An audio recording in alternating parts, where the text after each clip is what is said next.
going to start with C part of chapter number 11, era of one party dominance, from the page number of your NCERT book 34 to 37.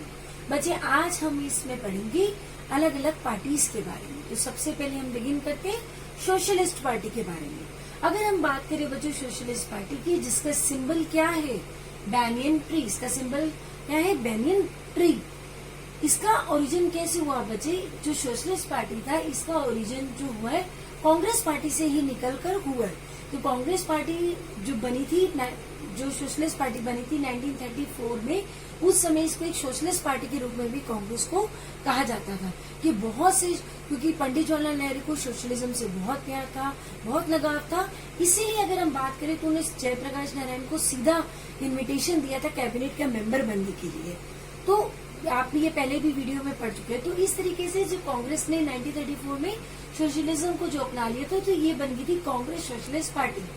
लेकिन बच्चों 1948 में ऐसा क्या हुआ कि जो कांग्रेस थी और सोशलिस्ट पार्टी दोनों जो थी स्प्लिट हो गया उनके अंदर। कांग्रेस अलग रह गई और सोशलिस्ट अलग बनकर सामने आ गए। ऐसा क्या हुआ, 1948 में कांग्रेस ने अमेंडमेंट करी कि ड्यूल मेंबरशिप आप नहीं अपना सकते, मतलब कि दो पार्टीज को आप नहीं अपना सकते हो। इस बात को लेकर दोनों के बीच में सेपरेट हो गया, दोनों को स्प्लिट हो गया। और 1948 में सोशलिस्ट पार्टी जो थी एक अलग बनकर सामने आ गई। अगर हम बात करें ये किस तरीके की सोशलिस्ट पार्टी जो है बिलीव करती है, आइडियोलॉजी ऑफ डेमोक्रेटिक सोशलिज्म के अंदर ये बिलीव करती है बच्चे। जो ये सोशलिज्म वर्ड है इसका ओरिजिन कहाँ से हुआ बच्चे? अगर आपको याद हो, आपने पढ़ा है रशियन रेवोल्यूशन के बारे में, बोल्शेविक्स के बारे में, जो किसकी आइडियोलॉजी में बिलीव करते थे, कार्ल मार्क्स की आइडियोलॉजी में। उनका क्या कहना था कि वो कहता था कि सोशलिज्म जो है, ये जो भी सोशलिस्ट स्टेट है उसका एस्टेब्लिश सिर्फ रेवोल्यूशन से हो सकता है, रेवोल्यूशन से हुआ है। जैसे कि अगर हम बात करें एग्जाम्पल के लिए, सोशलिस्ट स्टेट के रूप में 1917 में रशिया, 1949 में as a communist party China. तो वो कहता है कि जो भी स्टेट है ये बनकर आई है एक ब्लडी स्ट्रगल से, एक रेवोल्यूशन से। तो इस तरीके से इंडिया के अंदर भी वो किस तरीके की चीजों को अपनाना चाहते थे? वो इंडिया के अंदर डेमोक्रेटिक सोशलिज्म को ही अपनाना चाहते थे। मतलब कि वो कहते थे जो लीडर्स थे वो कि डेमोक्रेसी के जरिए, इलेक्शंस के थ्रू सोशलिज्म को हम इंडिया के अंदर एस्टेब्लिश करेंगे। Democratic socialism that was a ideology of Congress socialist party and distinguishing from the communist and the Congress. अब बच्चे जो कम्युनिस्ट थे उनका कहना था जो कांग्रेस है, उस समय की जो कांग्रेस पार्टी थी वो कहते सिर्फ प्रो रिच पार्टी है, क्योंकि उनके जो लीडर थे वो सारे एलाइट क्लास से थे, लैंडलॉर्ड और इंडस्ट्रियलिस्ट, इन सबको ज्यादा सपोर्ट किया करते थे। इसलिए वो कहते थे ये जो पार्टी है वो प्रो रिच है, जो भी काम करती है पुअर लोगों के लिए नहीं करती है, रिच लोगों के लिए करती है, उनको सपोर्ट करने के लिए करती है। लेकिन ऐसा नहीं था। अगर हम बात करें तो 1950 में कांग्रेस पार्टी जो थी उसने अपना एम जो था ये डिक्लेयर कर दिया था कि वो क्या अपनाएगी भारत के अंदर, डेमोक्रेटिक सोशलिज्म को ही अपनाएगी। तो बच्चों इस बात को लेकर सोशलिस्ट ने कहा, जो पार्टी अलग से बनी थी सोशलिस्ट पार्टी 1948 में, उन्होंने बोला कि अब जो है डेमोक्रेटिक सोशलिज्म की बात कांग्रेस भी कह रही है, डिक्लेयर कर रही है। तो इस बात को लेकर डिलेमा हो गया कि पार्टी का बेस कहाँ पर है। फर्स्ट इलेक्शन की अगर हम बात करें तो सोशलिस्ट पार्टी ने अच्छा परफॉर्म नहीं किया था, बहुत ही कम बच्चों उसको वोट मिले थे। तो इस बात को लेकर पार्टी के अंदर धीरे धीरे बहुत ज्यादा स्प्लिट्स हुए, रीयूनियन हुए और नई नई पार्टियां बनकर सामने आई। अगर हम बात करें तो नेक्स्ट पार्टी कौन सी बनकर इसके अंदर आ गई? किसान मजदूर प्रजा पार्टी, द प्रजा सोशलिस्ट पार्टी एंड द संयुक्त सोशलिस्ट पार्टी। तो इस तरीके से बचे अन्य पार्टीज इसके साथ बनकर निकलती चली गई स्प्लिट के कारण, इस रीयूनियन के कारण। प्रोमिनेंट लीडर्स जो थे इसके जयप्रकाश नारायण, अच्युत पटवर्धन, अशोक मेहता, आचार्य नरेंद्र देव, राम मनोहर लोहिया, NSM जोशी। तो इन सब ने इस पार्टी के अंदर बहुत बड़ी महत्वपूर्ण भूमिका निभाई, जिससे कि सोशलिस्ट पार्टी बनकर सामने आई। बात करते हैं कम्युनिस्ट पार्टी ऑफ इंडिया के बारे में, मतलब कि सीपीआई के बारे में जानेंगे। इसका सिंबल क्या है बच्चे? हैमर और सिकल। हैमर जो है प्रेजेंट करता है वर्कर क्लास को, और जो सिकल है वो बताती है यूनियन को। सीधे शब्दों में कहें तो इट रिप्रेजेंट प्रोलेटेरियन सॉलिडेरिटी। जो ये पार्टी थी ये 1935 में बनी थी बच्चों। The communist party between the peasantry and the working class. Mainly जो बनी थी किससे मिलकर बनी थी बच्चों? वर्कर क्लास से मिलकर बनी थी।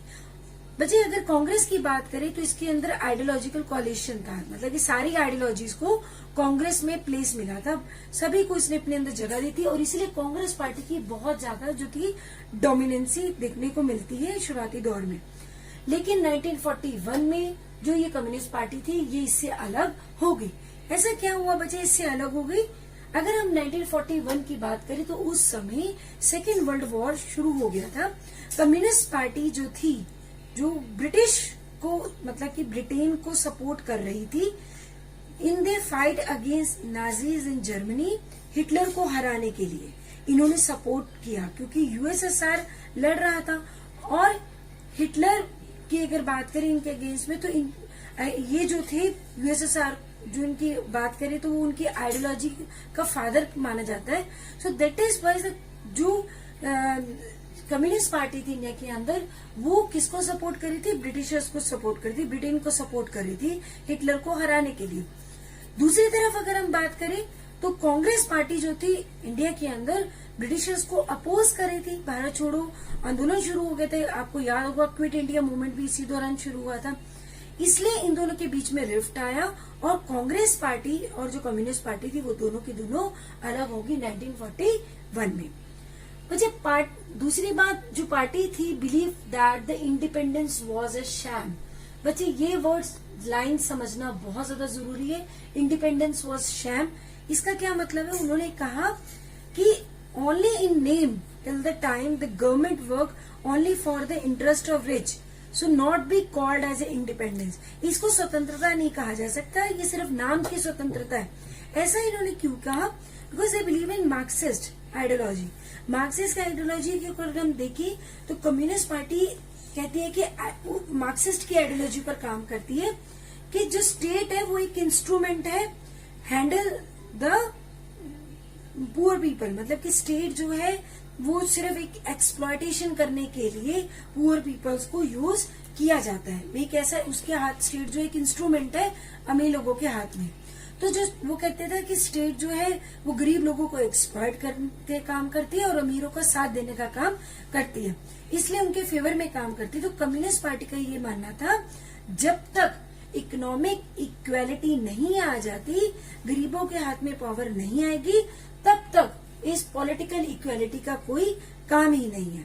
उनका ये मानना था कि इकोनॉमिक इक्वेलिटी का आना बहुत ज्यादा the time the independence remain only in name.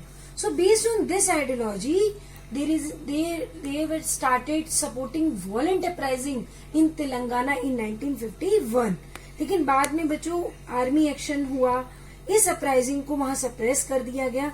1951 में जो पार्टी ने था इलेक्शन में पार्टिसिपेट करना चाहते थे, लेकिन यूजुअली अगर हम बात करें बच्चों तो जो कम्युनिस्ट पार्टी होती है, जो सोशलिस्ट पार्टी होते हैं, वो इलेक्शन में पार्टिसिपेट करने में बिलीव नहीं करते, क्योंकि उनकी ऐसी आइडियोलॉजी नहीं है। वो कहते हैं कि चेंज लाना हमारी आइडियोलॉजी है, लेकिन चेंज जो है रेवोल्यूशन से आ सकता है, डेमोक्रेटिक मीन्स से नहीं आएगा। तो ये सब दिखावा जो है अमीर लोगों का है, हाई क्लास सोसाइटी का है, तो ये जो है उनको बढ़ाने का काम करती है।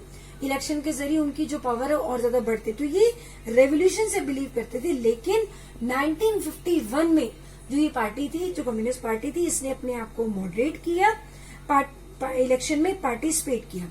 इलेक्शन के अंदर इस पार्टी ने 16 सीट जीती फर्स्ट लोकसभा इलेक्शन के अंदर, और इस पार्टी को स्ट्रॉन्गर सपोर्ट स्टेट्स में कौन कौन सी स्टेट्स में मिला बच्चों?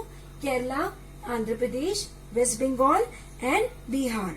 अगर बात करें तो काफी लंबे समय तक वेस्ट बंगाल में सीपीआई पार्टी जो है बनी रही। मेंबर्स थे A.K. गोपालन, S.A. Dinge, EMS नंबूदरीपाल, PC Joshi और अजय घोष इसके प्रोमिनेंट मेंबर्स थे। EMS नंबूदरीपाल जो थे केरला के अंदर CM रह चुके हैं 1957 के अंदर ये थे। ये जो पार्टी थी धीरे धीरे ये जो थी ये पार्टी के अंदर स्प्लिट आ गया, मेजर स्प्लिट हुआ 1964 में, ये टूट गई। और स्प्लिट कैसे आया, रिफ्ट इनके बीच में किस बात को लेकर हुआ, इनकी आइडियोलॉजी को लेकर। ऐसा क्या हुआ था बच्चे, जो ये जो एक ग्रुप था, इसका मतलब जो एक फैक्शन था, उसने जब इंडो चाइना वॉर हुई 1962 में, तो उस दौरान पार्टी की एक फैक्शन ने चाइना को सपोर्ट किया, जिसके कारण इनके बीच में रिफ्ट आ गया। तो जो प्रो सोवियत फैक्शन पार्टी थी वो रिमेन रही सीपीआई की फॉर्म में, और जो उसका अपोनेंट फॉर्म हुई वो किस फॉर्म में हुई बच्चे, सीपीआईएम की फॉर्म में, मतलब कि मार्क्सिस्ट पार्टी बन गई। So both this parties are continue to exist to this day also. So बच्चे ये हमने पढ़ा कम्युनिस्ट पार्टी के बारे में। अगर हम बात करें तो आज भी ये जो पार्टीज हैं इंडियन पॉलिटिक्स के अंदर अपनी जगह बनाकर इन्होंने रखी हुई है। So I hope the chapter is clear to you.